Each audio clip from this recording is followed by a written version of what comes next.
Hello, welcome to my studio. Today we're going to have a go at a Michael Angelo sketch. So we're setting the bar a little bit high. But anyway, we're going to have a go at it. It's a sketch which was one of his preparatory studies for the Sistine Chapel. So I'm going to do this drawing in about an hour. I'm not going to give myself an extended period of time to try and paint it as an exact copy. I'm just going to go through the process of drawing and see how the thing shapes working from one of his studies. So let's go. First things first, we've got to map out what we're drawing. Michelangelo's figures are amazingly complex. The figures are almost always doing yoga. Not really doing yoga, but always in these kind of crazy positions where the limbs and the torso are twisted, and so there are interesting angles. The muscles are all showing different amounts of tension, and you get these amazing positive and negative shapes. It's just amazing how keenly he observed the figure, and played with perspective as well. The near and far thing, just fantastic. I had a book on anatomy when I was young. I don't know where it is now, but I used to copy these anatomical drawings as a child, and I just found it a real pleasure trying to suss out the human form and practice my drawing.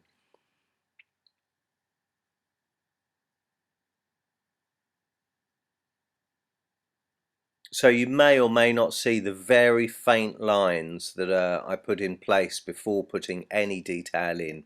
It's really important. I can't emphasize enough how important it is to map out the thing you're doing. Get an idea of where things are before you start pressing down with that pencil, because the last thing you want to do is put something in the wrong place.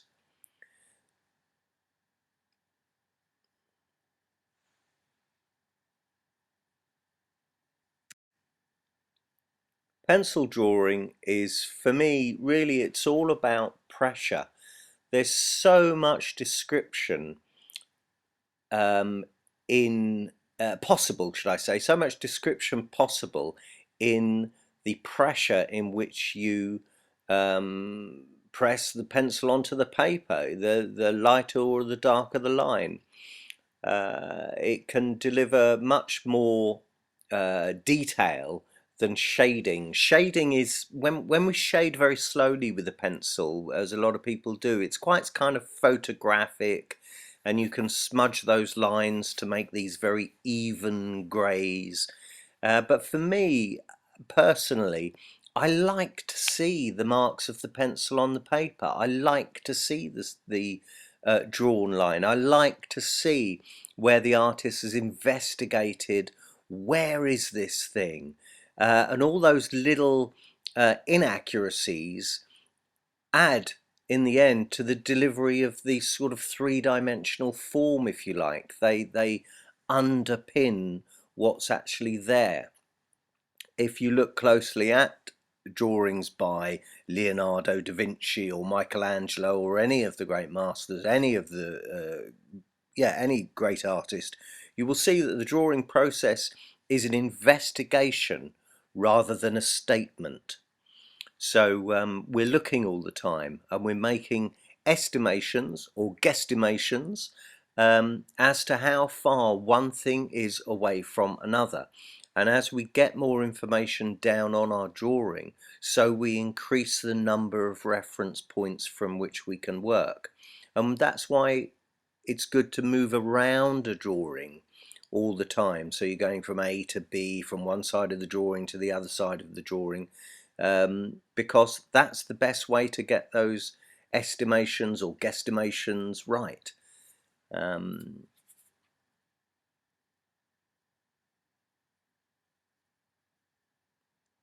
I was thinking about doing a mural of Adam, the creation of Adam, which I might do, and if I do, I will. Um, you'll be able to find it on here, I guess. I'll put it on YouTube or something, let you know. Um, it's it's quite addictive doing these kind of classic drawings and paintings. There's a lot to learn. You'll learn a lot more working from an artist's drawing or painting than you will working from a photograph, in the short term at least, because there are so many flaws as an artist you can fall down just working from photographs. Um, it's okay to work from photographs, it's best to work from life, it's okay to work from drawings and paintings, but each has their benefit and each has their flaw, and so it's good to understand what happens, or the holes we can fall into if we work without that knowledge of what we're working from and why we're working from it. At the end of the day, when you work from life or from other artists' drawings, then you are capturing something of life, which is rare to achieve in a photograph or from a photograph.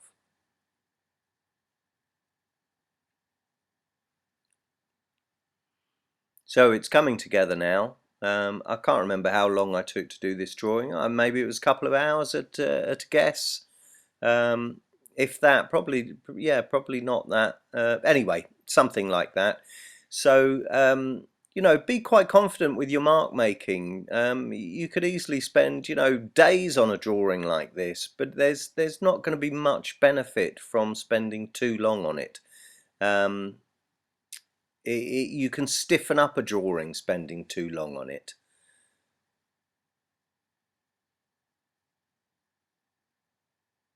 I quite like the looseness of lines. Like I said, it's that difference of in mark making. There's so many different things you can do with a pencil, varying the pressure, holding the pencil vertically or holding it further down the end of the pencil, so you increase the distance to the nib in your hand. Do vary your pencil grip as much as you can, and make different marks. And don't be afraid of pressing hard, but press hard when you're more confident that the pencil's in the right position for something.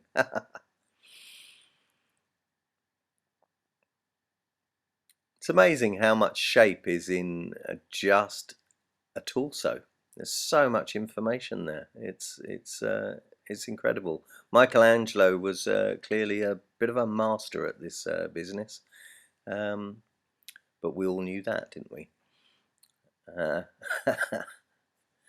so I'm really tempted to try and draw this at kind of more like full scale. Um, that'd be a bit of a challenge. Though I haven't got a Sistine Chapel in my house, I have got a big wall somewhere, so I might I might do that. Yeah. Anyway, there you go. That's that sketch. Hope you enjoyed watching.